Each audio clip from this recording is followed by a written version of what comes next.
খবরটা আপনারা শুনে থাকবেন যে লক্ষ্মীপুরে একটা মেয়ে মারা গেছে ৭ বছর বয়সী। দেখেন কি ভয়াবহ কাণ্ড ঘটে। একটার সময় আগুন দেয় এবং বাইরে থেকে তালা মেরে দেয়। আর ভেতরে ছিল ৪ মেয়ে আর ১ ছেলে আর তাদের বাবা-মা। যখন আগুন ধরিয়ে দেয় চেষ্টা করে পালানোর, কিন্তু কোনো উপায় ছিল না, কারণ তালা মারা ছিল। তারপরে সেই হাসব্যান্ড সে কিন্তু কোনরকম দরজা ভেঙে বেরিয়ে যায়। তাহলে মা তার একটা ছেলে এবং মেয়েকে নিয়ে বেরিয়ে যায়। আর বাবা কিন্তু ১ম এ বের হতে পারেনি। তাদের যে ২ টা মেয়ে ছিল তার সাথে, ৩ টা মেয়ে। এই ৩ টা মেয়ের একটা তো পুড়ে মারাই গেছে। আর ২ টা মেয়ে কিন্তু সেই লক্ষ্মীপুরে হাসপাতালে নিলেও পরে ঢাকা বার্ন ইউনিটে নেওয়া হয়েছে। ৫০% থেকে ৬০% আগুনে পুড়ে গেছে। তাহলে দেখেন এই যে বাড়িটা ছিল বিএনপির নেতার। তার ৫ মানে তারা হাসব্যান্ড ওয়াইফ আর হচ্ছে ৫ সন্তান। ৪ টা হলো মেয়ে আর ১ টা হলো ছেলে। তাহলে একটা মেয়ে যার ৭ বছর বয়স সে পুড়ে মারা গেছে। বাকি ২ টা মেয়ে কিন্তু ঢাকা মেডিকেল যে বার্নেট সেখানে চিকিৎসাধীন আছে। আর আরো এই যে বাবাও মানে দগ্ধ হয়েছে ওনার। তাহলে এই যে ঘটনা দেখেন যে এই যে বিশৃঙ্খলা দেশে তৈরি হয়েছে। আওয়ামী লীগের বাড়ি, বিএনপির বাড়ি, এসব নানান বিশৃঙ্খল হয়েছে। আমরা সাধারণ জনগণ কিন্তু আওয়ামী লীগ, বিএনপি, জামাত এগুলো ওইভাবে বুঝি না। আমরা চাই কেউ জামাত করে, কেউ বিএনপি, কেউ আওয়ামী লীগ, এরকম সেরকম। কিন্তু অ্যাক্টিভ যারা কর্মী, যারা সেইভাবে কাজ করে বিএনপি, জামাত বা আওয়ামী লীগের পক্ষে, তাদের সংখ্যা কিন্তু খুব বেশি না। কিন্তু দেখা যাচ্ছে যে এই যে দুর্ঘটনা ঘটছে, এরকম একের পর এক আগুন দিচ্ছে। কত ধরনের একটা বাস দাঁড়ানো ছিল, তার মধ্যে ড্রাইভার ঘুমিয়েছিল, সে বাসটা আগুন ধরিয়ে যে ড্রাইভারটাও মারা গেল। তো এইভাবে একের পর এক ঘটনা ঘটছে। তাহলে এটা যেহেতু বিএনপির নেতা, তাহলে বিএনপির নেতাই কি রক্ষা পাচ্ছে?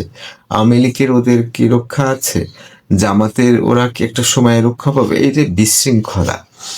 আর আমার মূল কথাই হলো যে সাধারণ জনগণ তো অ্যাক্টিভ না। মোটামুটি একটা দলকে সাপোর্ট করে কোনো কারণ থেকে, আবার সে দল একটা সময় পরিবর্তনও করে কেউ। কিন্তু এই যে কর্মী ১৮ কোটি লোকের মধ্যে কতজন বিএনপি, আওয়ামী লীগ এবং জামাতের কর্মী আছে যারা অ্যাক্টিভ? সংখ্যাটা খুব কম। কিন্তু ওদের মধ্যে স্বার্থটা বেশি কাজ করে। জামাত চাইবে আমাদের লাভ হোক, বিএনপি চাইবে আমাদের লাভ হোক, আওয়ামী লীগ চাইবে আমাদের লাভ হোক। তারা কিন্তু লাভ এটা সেটা নিয়ে ব্যস্ত। কিন্তু সাধারণ মানুষরা এই টানাপোড়েনের মধ্যে পড়েছে। মাকড়সার তো সম্ভবত ৬ টা বাচ্চা, ওরা কিন্তু খাবারের সন্ধানে চলে গেল, একটা দড়ি দিয়ে মাকে বেঁধে গেল। তো যখন সবগুলো বাচ্চা খাবার পেল, টানাটানি করতে শুরু করলো, কিন্তু ওই যে বাচ্চার দড়িতে টানাটানি হয়ে মাটা মারা গেল। তার মানে এই যে সাধারণ কর্মী যারা একটা দলকে সাপোর্ট করে, তাদের কারণে কিন্তু ৮০ কোটি মানে ১৮ কোটি লোক, একটা বড় সংখ্যক মানুষের এই বিশৃঙ্খলা হচ্ছে, অশান্তি হচ্ছে।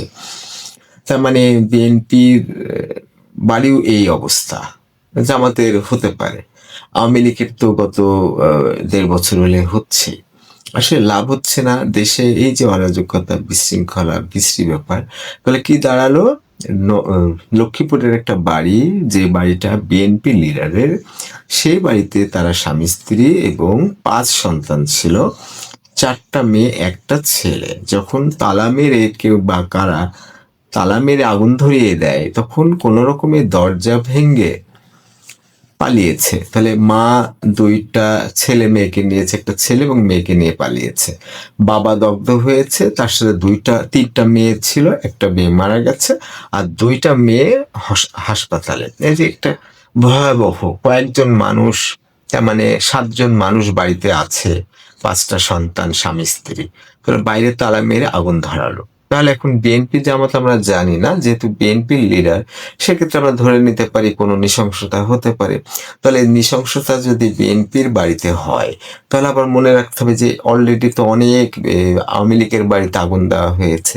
তাহলে আমরা তো আওয়ামী লীগ, বিএনপি, জামাত এগুলো বুঝি না। আমরা বুঝি যে এই দলটা বোধহয় ভালো, তাদেরকে ভোট দেব, তারা যদি জিতে আমাদের দেশের কল্যাণ হতে পারে। আরেক দল আরেকটা দলকেও নিয়ে ভাবছে।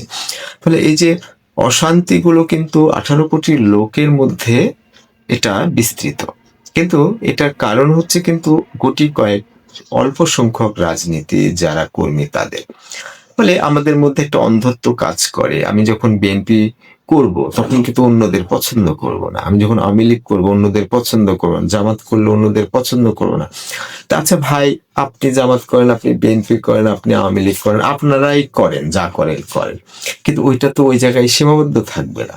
কি আওয়ামী লীগের বাড়িতে আগুন তাহলে এবার দেয় বিএনপির বাড়িতে। ওরে আল্লাহ, বিএনপির বাড়িতে আগুন তাহলে জামাতের বাড়িতে আগুন দেন। এই সাধারণ এই ৭ বছরের মেয়েটার কি দোষ ছিল? এরকম ৫ই আগস্ট থেকে ১.৫ বছর হলে বিশ্রী বিশ্রী সব কাণ্ড ঘটছে। দেশের এমন যে উন্নয়ন হবে এটা বলা খুব মুশকিল। কারণ আমাদের দেশের সাধারণ জনগণ মিথ্যা বলে, চালাকি করে, নিজের স্বার্থ দেখে, ভণ্ডামি, প্রতারণা এগুলোতে ভরপুর। তাহলে কোন দল যে কি ভালো করবে আর কোন নেতা এসে ভালো কি করবে এটা খুব বলা মুশকিল। কোনো লাভ হচ্ছে না, খালি অশান্তি হচ্ছে, অশান্তি হচ্ছে, অশান্তি হচ্ছে।